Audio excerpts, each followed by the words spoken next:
Alright, here we are in a run and driving video of our 96 Eddie Bauer Bronco. Got all the lights working, just got the hood popped so you can see how clean it is in here. See how it's running when it's warmed up too. It's not quite up to middle temperature, but it's getting there, so she's warm and the heater's blowing warm. We'll go around this way. You can hear it running nice and quiet. No exhaust leaks or anything like that. You can see the cold weather condensation still going a little bit.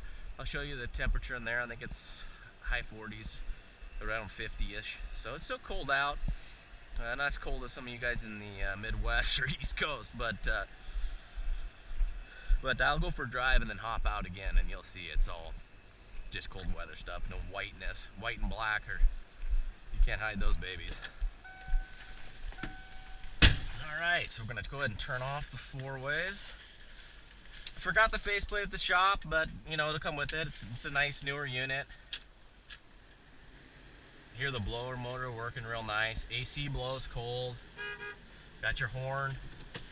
Oh man, looks like we just escaped. Looks like it's starting to rain here a little bit. I'll turn that down. So the overdrive off works. It's not blinking or anything. That's going to be an issue if you do have that. Cruise control works. Rear defroster works. Got your power window motors go really nice and fast. You know, all these lock real nice and tight. They stay in place. No flapping in the wind. Got your power mirrors. You can see that's working nice. Got your wipers. You know, they're slow, fast, intermediate. So alright, we'll get going here. I usually leave the overdrive off for if you're ever towing or doing anything under 45 miles an hour. Just kind of keeps the exercise off the transmission. It does have the Toyo Mud T tires, which are killer tires. Most of you guys are familiar with them. But they do give a little bit of road noise. You know, they have about, you know, probably 70% tread or so. And all these kind of tires get a little louder as you get going. Alrighty.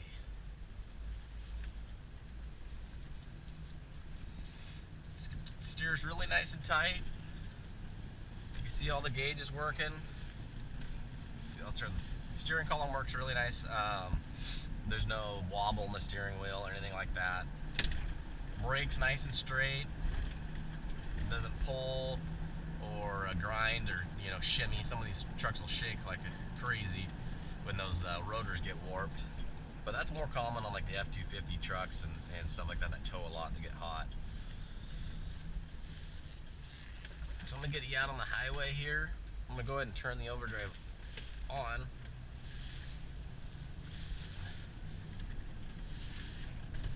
So I'm gonna get my seat all the way back. Hopefully you guys can see okay. See the gauges are nice and clear. Got the factory tack.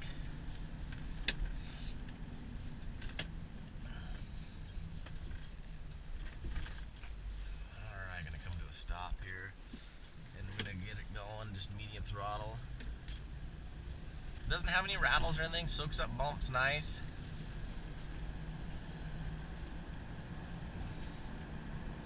It's got that nice V8 rumble when you get on it. I'll punch it, nice downshift. And then she goes into overdrive. You can see the RPMs drop. Probably can hear a little bit of the tires roaring a little bit, but I'm a mud train guy, so I like them. I run Nittos or Toyos pretty much on everything I got. You can just see her gliding.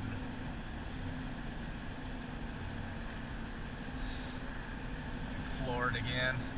Get up in some of those RPMs. I mean, this is just cruises. I mean, fresh glass. You can see that nice paint. Just makes it really enjoyable to drive. I'm gonna take you down a really crappy road here in a second, so you can get a sense for the, you know, no rattling and stuff like that.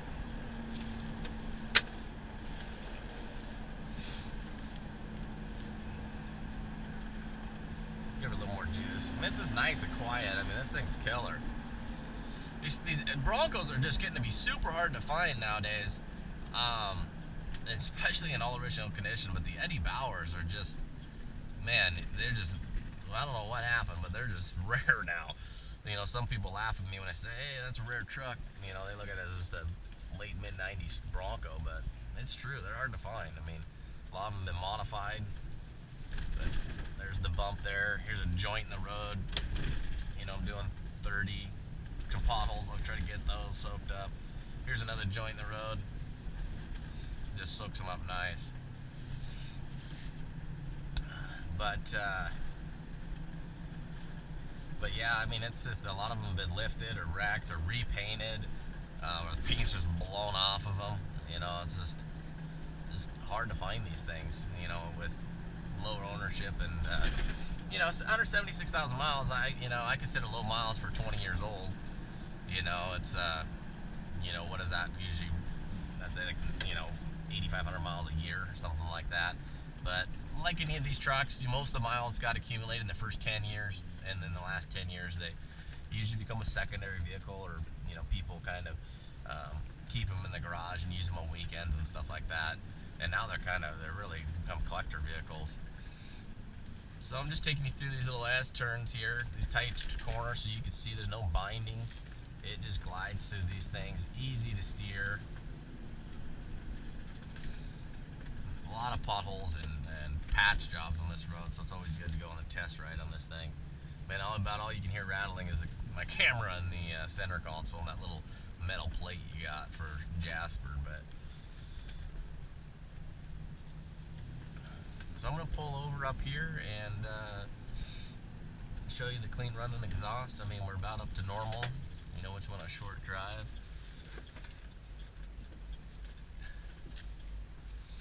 And then we'll go ahead and shut her down.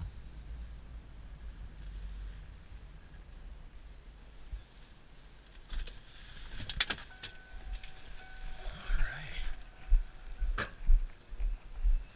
So you can see there's just nothing coming out anymore. She's fully warmed up. No cold weather condensation. I don't think I showed you. So yeah, it's 44 degrees. You know, I wasn't lying to you. This is cold weather stuff. So alrighty. Good.